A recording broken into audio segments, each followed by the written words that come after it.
Olá, prezado aluno, olá, prezada aluna do Instituto de Educação Cristã Crer e Ser. Eu sou o professor Rony Coser, é um prazer estar aqui com você, dando prosseguimento a esta disciplina, Bibliologia, que é a primeira do nosso curso básico de Teologia do Instituto Crer e Ser. Essa é a nossa quinta videoaula. Como vocês já sabem, o curso ele é composto por 12 disciplinas, cada disciplina são 5 videoaulas, e nós estamos aqui encerrando esse módulo, que é o primeiro, da disciplina Bibliologia. Nessa videoaula, estaremos falando sobre a Bíblia e o seu autor. É o tema da lição que você tem no material didático e também, claro, é o assunto que iremos abordar aqui nesta videoaula. Antes de dar prosseguimento, quero aproveitar para dizer que você pode adquirir o livro separadamente. Você pode receber na sua casa, entre em contato conosco para aquisição do material. A gente coloca também o conteúdo, na verdade são os 5 textos bases que você tem lá na plataforma, você tem esse conteúdo no formato de livro, e que você pode receber adquirindo separadamente. Vamos avançar. A Bíblia é um livro único, singular, e isto por ser a palavra de Deus. É isso que torna a Bíblia diferente de qualquer outro livro, de qualquer outra literatura. É leitura teológica e, como tal, deve ser considerada também. Tal compreensão é fundamental para a nossa aproximação da Bíblia. É importante falarmos isso porque nós entendemos que há um sério prejuízo no correto entendimento das Escrituras quando se considera a Bíblia como uma literatura qualquer. A Bíblia é um livro ímpar, singular e que tem, de fato, alguns recordes que colocam ela numa posição única realmente. A gente vai falar um pouquinho sobre isso. Na verdade, já discorremos sobre isso em outras videoaulas. Estamos aqui retomando algumas ideias, algumas verdades a respeito da Bíblia Sagrada. E o que torna ela singular são essas características, sobretudo o fato dela ser palavra de Deus. Em Jeremias 18, capítulo 18, versículo 18, nós podemos ler um texto muito interessante que diz: Então disseram, venham, façamos planos contra Jeremias, o profeta Jeremias. Pois não cessará o ensino da lei pelo sacerdote, nem o conselho do sábio, nem a mensagem do profeta. Venham, façamos acusações contra ele e não ouçamos nada do que ele disser. Eu escolhi esse texto para introduzir esta aula e justamente ele evidencia o fato de que uma revelação estava em curso e de que Deus usou homens como os profetas para transmitir essa revelação, inclusive de um modo escrito, como nós podemos ver aí ao longo, e vamos considerar isso também nas próximas disciplinas que virão. O objetivo geral desta lição é demonstrar que o autor da Bíblia é Deus. Então isso já é um fator preponderante nessa discussão em torno da Bíblia. Por mais que nós entendamos que ela é humana, acreditamos também que ela é divina, ou seja, ela tem origem em Deus. Ela tem autores humanos, mas ela tem um autor divino que conduziu esses autores no processo de criação, de construção do cânon sagrado. O autor da Bíblia é Deus. Nós queremos demonstrar isso nesta videoaula. E mostrar também quais são as implicações práticas de tal verdade para a vida das pessoas. Eu já ouso começar dizendo que uma das implicações práticas disso está diretamente atrelada à vida devocional. As pessoas têm na Bíblia a palavra de Deus e se aproximam de Deus através da Bíblia. Isso traz um resultado para a sua vida diária, em seus momentos de devoção. Devoção essa que orienta para a vida, para as escolhas, para as decisões que serão tomadas, enfim. Os objetivos específicos da lição, o primeiro é demonstrar que a Bíblia é de origem divina, ela não é apenas humana. Evidenciar que a Bíblia está na categoria de revelação especial de Deus, aquilo que nós trabalhamos na teologia sistemática, e existem 2 modalidades que nós vemos lá na teologia sistemática. Existem 2 modalidades da revelação de Deus. Uma dessas modalidades é a revelação especial.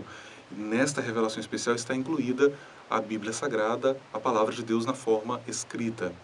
Relacionar o fato de que a Bíblia tem Deus como seu autor, e isso está relacionado à conduta ética do cristão. Logo, eu me aproximo da Bíblia entendendo que Deus é o autor dela, que Ele fala comigo através dela e que Ele exige de mim uma resposta prática a essa leitura, a esse estudo, a essa meditação que eu faço na palavra de Deus.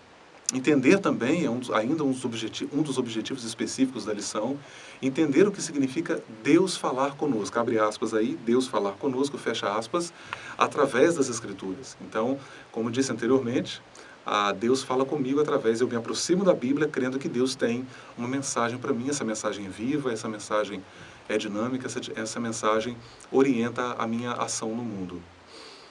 Eu trago uma palavra, uma reflexão que diz o seguinte: é maravilhoso como a Bíblia pode ser aplicada de forma pessoal. Perceba que o teor, deixa eu abrir um parênteses aqui rapidinho, perceba que o teor desta lição é justamente mostrar que o fato de eu entender que Deus é o autor da Bíblia não é algo apenas meramente conceitual, teórico, mas tem implicações concretas, práticas, devocionais, ou seja, refletem na nossa vida. É maravilhoso como a Bíblia pode ser aplicada de forma pessoal. No entanto, nada na Bíblia foi escrito diretamente para você ou de maneira específica a respeito do que você enfrenta. Mesmo assim, a Bíblia afirma vez após vez que suas palavras também foram escritas para nós, como nós podemos ler ali em Romanos capítulo 15, versículo 4, porque tudo que foi escrito no passado foi escrito para nossa instrução. Deus é o autor da Bíblia. Não resta dúvida de que Deus é o autor da Bíblia. A própria Bíblia evidencia isso claramente.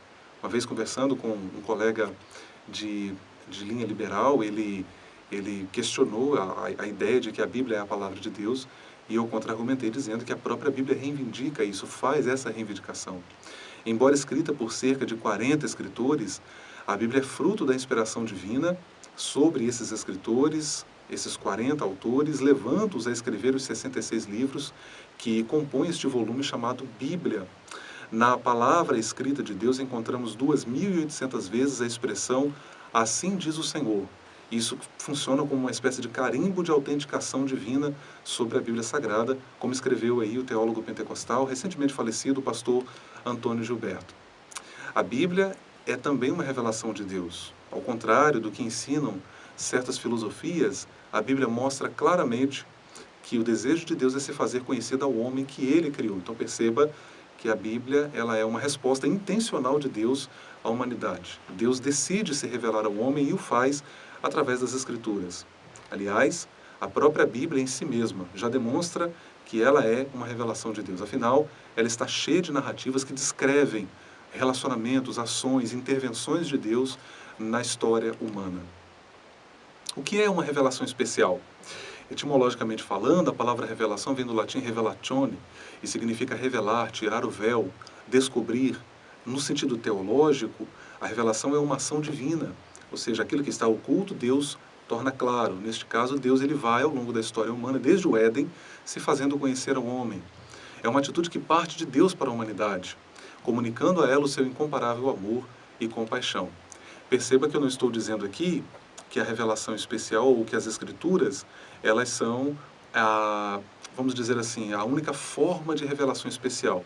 A revelação especial abrange dois aspectos: a revelação escrita e a revelação em Jesus Cristo, o Verbo vivo que se fez carne, a encarnação, né? Jesus é o Verbo que se fez carne e, como escreveu João, habitou entre nós. A revelação especial é aquela revelação que ele faz de si mesmo de forma mais específica. Essa revelação se dá de duas formas, como disse, através da palavra viva de Deus, a própria pessoa do Senhor Jesus, e através da palavra escrita de Deus, que é a Bíblia Sagrada. Algumas perguntas que a gente poderia levantar, uma delas, na verdade, por que uma revelação escrita? A gente encontra no Antigo Testamento diversas formas de comunicação. Deus falou através de anjos, através de urim, de tumim, através de voz audível. O autor de Hebreus fala isso, né? Havendo Deus falado antigamente aos pais de muitas maneiras, de muitas formas, a nós falou-nos nesses últimos dias pelo Filho. Mas esses meios tinham limitações. A escrita, no entanto, é mais precisa, é mais durável. Ela chega a nós trazendo a mensagem com mais fidelidade. Ela é mais objetiva, não é tão subjetiva, e ela tem a vantagem de uma reprodução mais exata. Na Bíblia Sagrada, Deus fala diretamente conosco, como nós mencionamos anteriormente. Isso é um diferencial porque as pessoas leem a Bíblia e aplicam ela à sua vida pessoal, às suas escolhas, às suas decisões. Concluindo, por meio da leitura popular da Bíblia e mais ainda, por meio do estudo sistemático dela, as pessoas encontram orientação nas páginas sagradas e são, num certo sentido, também encontradas pelo texto bíblico. Isso é uma relação maravilhosa, fantástica, porque as pessoas se veem no texto bíblico, mas isso na verdade acontece porque a Bíblia também toca em sua mensagem a realidade das pessoas. Por meio dessa leitura e dos estudos bíblicos, você percebe a necessidade de um encontro com Cristo e de um relacionamento com Ele, e de uma vida, um crescimento nele. Esse é o propósito da vida cristã. Cristo é o paradigma maior e supremo de todo verdadeiro cristão. Deus abençoe sua vida, espero que essas videoaulas possam estar sendo edificantes para você, trazendo conhecimento teológico, bíblico, dentro do que propomos ensinar dentro deste módulo. E na disciplina seguinte, nós damos então continuidade ao nosso curso aí, encontro você lá na nossa matéria de Introdução ao Antigo Testamento. Deus abençoe sua vida.